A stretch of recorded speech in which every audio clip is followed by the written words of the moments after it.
You grow up in a housing project in East Brooklyn, one of countless concrete towers the music business knows how to extract from but never truly sees. At 13, the world has already made its offer. The street or erasure. Nobody says it that cleanly, but you feel it in everything in the corner politics, the coded glances, the way survival depends on reading a room before a word is spoken. You learn that language early. Then you do something dangerous with it. You write, not for an audience, not for approval, just to prove that your life can become something other than evidence. The attrition on that path is not theoretical. It has names, faces, apartments, mothers. On your floor, in your building, on your block, the odds are brutal enough to feel mechanical. Arrests before 25, funerals before that, lives narrowed long before they end. You don't experience this as tragedy in the dramatic sense. You experience it as climate. It is the air the neighborhood breathes. What keeps your story from collapsing into that pattern is not luck alone. It is a skill set, one that can travel. You notice everything. You store it. You convert it. The way a man talks about money when he has none. The syntax of someone raised inside limitation who has quietly decided not to obey it. The posture of a person doing work they know is temporary, even if they can't yet imagine the exit. You write these things down until observation becomes structure, and structure becomes language. What you are building is a way of seeing precise enough to survive the block and ambitious enough to outgrow it. And the truth is, this world does not hide its ceiling. It hangs low enough to feel with your hands. You make the calls. You send the recordings. When someone agrees to a meeting, you show up and sit across from men in offices who listen for 40 seconds and tell you they'll follow up. They don't follow up. The music industry in the early 1990s has a template for what it is looking for from a borough like yours, and what you are making does not fit the template. Not because it isn't good, because it isn't familiar. The filter is not about quality. It is about risk. And you don't register as a reduced risk to people who have never had to take a risk like yours. They don't tell you what to change. They don't tell you which door to try next. They don't offer a version of the process that opens. You attend 4 meetings in 18 months. You receive no offers. You receive 2 callbacks that lead to nothing, and 1 offer that would require you to sign over the majority of what you have not yet made. You decline without deliberating. The calculation you run is this. Recording costs approximately $30,000 done carefully. Pressing and distribution costs another $10,000 to $15,000 to reach a number of units worth reaching. You do not have this money individually. You find 2 people who understand what you are building and have partial interest in seeing it built. The funding assembles across several months in amounts that are not impressive separately, but add up to enough. You don't wait for someone to open the gate. You build a room behind the wall and start working. The record enters production. Nobody is waiting for it. That is not the same as nobody needing it. The record drops in the summer of 1996. The mainstream does not move immediately. The mainstream rarely does. What happens first is smaller and more durable. The people who grew up in buildings like yours hear it and recognize something. Not because it sounds familiar, but because it describes the familiar with a precision no prior record has managed. It travels through specific neighborhoods, specific boroughs, specific cities carried by DJs and word of mouth, and the speed of information moving between people who have stopped trusting gatekeepers. By the end of the first month, 68,000 units have moved. Not through a major label's distribution infrastructure, through yours. Within 3 months, the same offices that returned nothing when you called are calling back. The terms they are now offering are different, not because you changed what you were making, because you demonstrated a market they could not map and could not replicate without you. That is the only leverage that holds in this industry. Proof of demand that you own and they don't. You sign a distribution arrangement that gives you access to scale without surrendering the master recordings. This is not standard. It requires negotiating against people who have done this every day for 20 years. You have been negotiating since you were 13, in rooms considerably less forgiving than a conference room in Midtown. The debut finishes its first year at over 400,000 units. Critical reception describes it as a document, not just a record, but a structured account of an economic reality the industry had been extracting from without examining.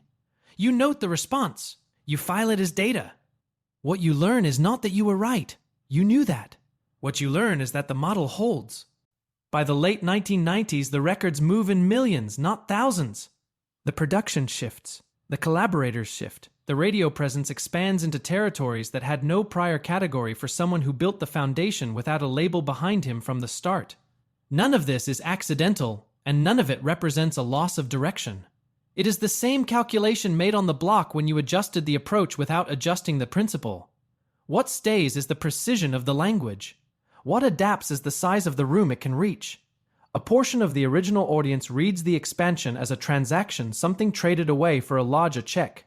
You register the response and continue.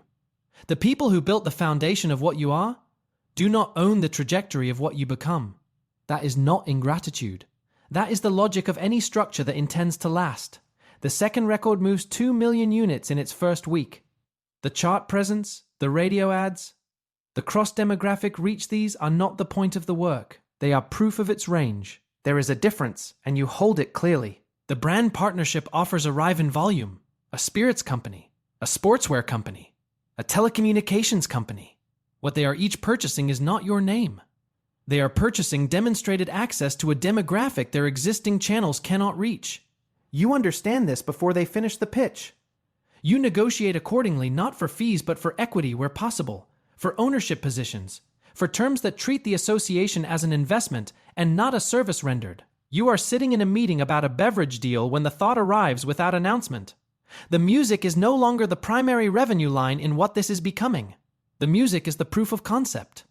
You sit across a table from people who manufacture things, not music, clothing. The conversation is not about art. It is about margin, distribution, demographic reach, and retail positioning. You have been in rooms like this before, on the other side of the table, and you understand the structure well enough to know exactly what you are not willing to accept. A salary is not the goal. A percentage of revenue is not the goal.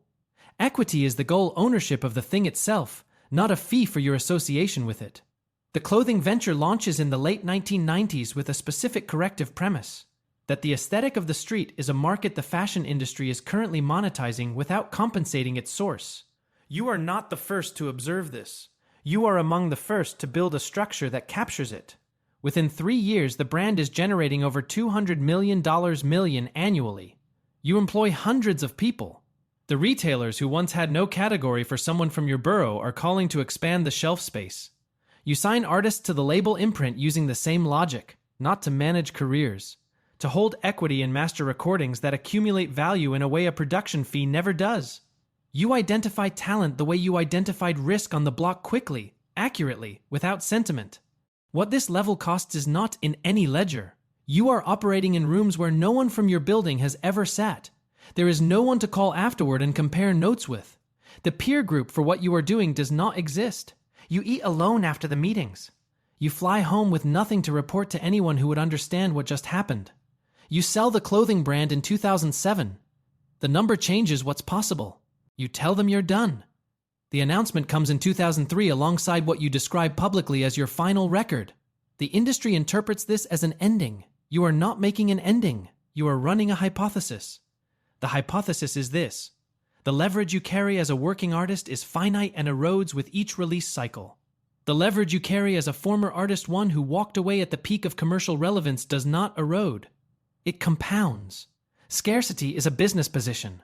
You have watched the industry manage supply against artists for decades. You are now managing your own. During the retirement, which runs approximately 3 years, you operate the label, make investments, and begin building the early infrastructure of what will become a streaming venture. The premise is that the existing streaming model is structurally extractive in the same way the original label system was. Artists generate the value. The platform captures it. You intend to own a platform. What the retirement costs is harder to state. You stop making records. You stop sitting in a booth at 2 a.m. arranging language until it does exactly what you need it to do. The absence is not neutral. You don't name it. You carry it the way you carry anything you've decided not to put down. The relationship exists inside all of this. 2 people operating at a scale most people cannot reach, sharing a private life that neither fully discloses. The silence required at this level, the strategy, the management of public narrative against private reality, is not free. What it costs will surface later, conducted in the only language both of you speak with sufficient precision for something this large. You come back in 2006. The return record moves 680,000 units in its first week. The hypothesis was correct. The verified net worth figure appears somewhere above $1 billion in financial analyses and business publications. It is treated as the headline. It is not the headline. The headline is what the number represents as a philosophy applied without deviation across 30 years: equity over salary, ownership over access, structure over association, and what it costs to hold that line in rooms designed to make you accept less. The music streaming venture launches in 2015 built on a single corrective argument. That artists generate the value in the recorded music industry, and the existing platforms are architecturally designed to ensure they do not capture it. You acquire a struggling service, rebuild it as an artist-owned entity, and distribute equity to a group of contributors whose combined cultural reach has no prior equivalent in the history of the business. The major labels contest it? The press is skeptical. The model holds because the underlying argument is correct. The sports representation firm extends the same equity philosophy to athlete contracts, not fees. Ownership stakes in the commercial infrastructure surrounding elite sport media rights, endorsement structures, post-career ventures historically controlled entirely by parties other than the athletes themselves. The art collection is valued at approximately $70 million, not consumption. Preservation and long-term reclamation work acquired before the market reflected what the culture already knew. The Spirits brand is acquired, developed, and eventually sold at a return that makes the original position look like rounding. What operating at this scale requires is patience measured in decades, institutional access that produces no public record, and a tolerance for conducting the most significant negotiations in complete silence. The private architecture of this level is not visible. The accounting of what it cost is still coming. Right now, somewhere in that same borough, in a building not unlike the one where this started, there is a kid who is 17. He has never been inside a recording studio. He has no distribution deal, no industry contact, no one in his immediate world who has made this trip before him and left any record of how it was done. What he has is a notebook and the same capacity you had at his age. The ability to translate what he sees into language that is more precise than the environment that produced it. He has seen the version of this story the public carries, the number, the ventures, the ownership positions in businesses that span streaming, spirits, sports, and fine art. He has seen what the accumulation looks like from the outside, which is the only angle available to him. He has not seen the inside. He doesn't know about the 18 months of calls that returned nothing. He doesn't know about the independent distribution operation run out of a structure with 4 employees and a single shared phone line. He doesn't know what it costs to operate in rooms with no peer group, to make decisions that will be reviewed by people who were not present when you made them, to carry a relationship through the specific silence required at this level until the silence itself becomes the story. He doesn't know the names you carry the people from the building, from the first years, from the early deployments into rooms the public will never see who are not here to see what the accumulation became. He knows the result. He is doing the math on whether the result is reachable. He doesn't know yet that the math is not the hardest part. He picks up the pen. They always do. The cycle begins.